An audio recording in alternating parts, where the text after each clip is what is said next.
We've decided that our film is going to be the crime genre, and we've also decided on a name, which is extortion, because it means theft. That's what our narrative is based around, the crime and the theft. It's going to start with a girl. She's going to be a femme fatale, which is really postmodern. She's going to have blonde hair, red lipstick, and she's going to be really seductive.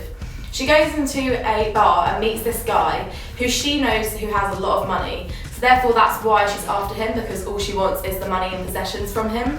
So therefore they start talking, they exchange numbers, and obviously the audience is led to believe that it's going to be going well. However, it doesn't go too well later on in the narrative. So that leads on to the middle of the film, and they end up spending the night together, and he wakes up to discover that she's left and she's taken all of his money, all of his cards, and he's basically left with nothing, which leads to the middle where he has to sort of get a squad together, like a group of buddies, which is typical of the crime genre, and it's very postmodern aspect as well.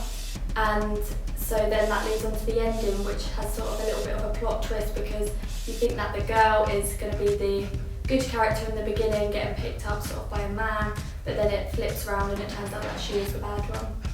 The buddies are seen as the good and the bad of the narrative, as they end up killing the femme fatale. This is going to be in an abandoned fun fair near Burgess Hill. The buddies are there for a cat chase to just get the possessions back from the femme fatale. It's going to be an isolated, abandoned area. It looks very postmodern because it looks very dystopian, but that's not our main sort of theme. And we're not going to show her getting killed in the trailer, we're just going to hint at it, because that's typical of trailer conventions.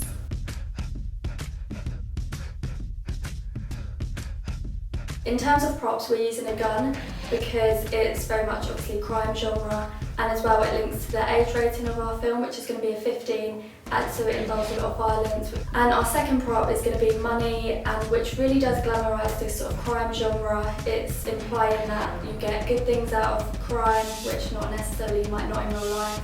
She takes the man's money at the beginning, and which leaves him with nothing, which sort of drives the narrative. Another prop of ours is the clapperboard, which we found while shopping, and we thought this would sort of be a very postmodern element to the film. And we actually got the idea from the film Jackie Brown, and it adds to the hyper-real of the film, just to make the audience know it is a film and it's not actually reality. Cocktails is another prop of ours, which is going to be seen at the beginning, where the man and the woman are talking to each other and they're sort of sipping on cocktails, and it just adds to the classy element and the age sort of, and the classiness of the film as well.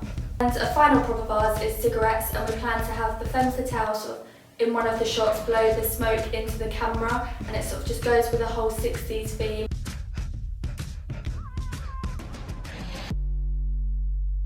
For our film, we've got 3 different locations that we plan to film at for our trailer that are going to be shown. So the first one is number 32 bar in Brighton, and the reason for this is because it's got a really really wide opening to the bar, so that it'd be really great to film a establishing shot there, and that's where the femme fatale meets the guy. And also it's got a chandelier, so it kind of adds to the element of class that shows that it's a really rich atmosphere, really wealthy, and that's kind of what the film is based around, and the fact that she just kind of wants his wealth.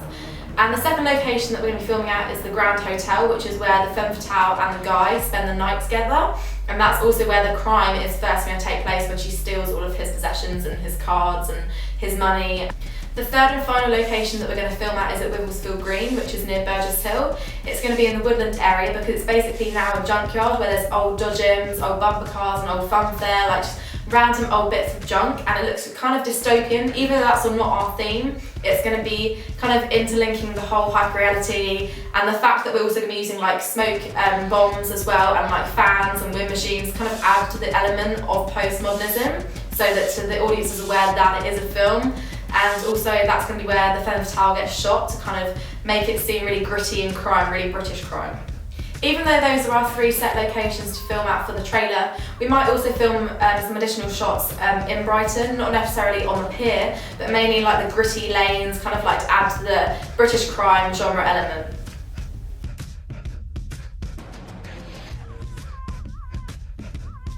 We have 3 main characters, they're yet still to be named, but we have a femme fatale, a alienated hero and victim, and a group of buddies. Our femme fatale is very postmodern and challenges meta-narratives because she's seen as very strong and not seen as typically weak like a typical woman would be seen in films.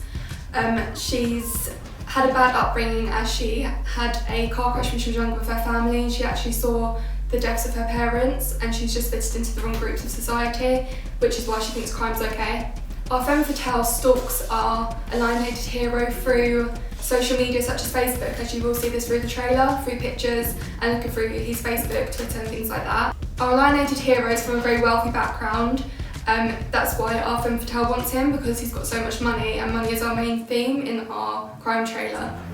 Our group of buddies include henchmen, bank cops, hitmen. They're all seen as some physically weak and some mentally strong, and that's why we have a group of buddies. It's very typical of the crime genre and it's very postmodern.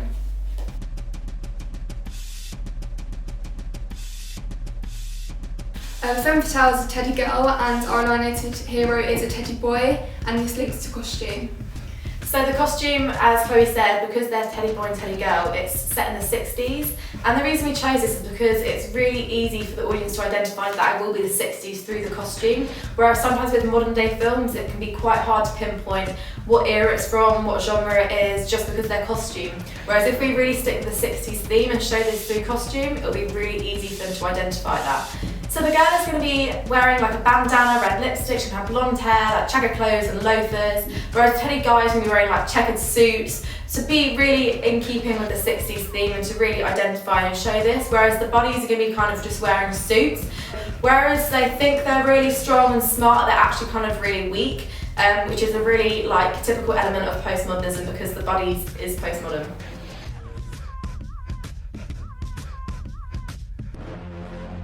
In terms of lighting, we're going to have it quite desaturated, but only to a certain degree. We don't want it too much because it's not a thriller. Like, we have to remember it's going to be a crime genre.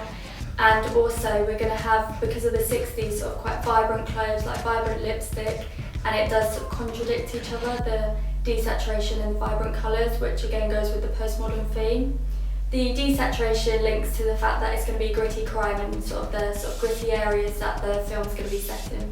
At the start of the film, we're actually going to have it set in black and white, so we're going to have a black and white filter over the top of it, and it links to the fact it's 60s, so it should sort of set the time genre for the audience and allow the audience to know when it's set. And again, it adds to the hyper-reality of postmodernism, and it tells the audience that it's not real life. And the black and white filter is also going to be accompanied by high art forms, so sort of next to characters we might have sort of cheesy, quite bright coloured text next to it, which adds to the postmodern element of the film.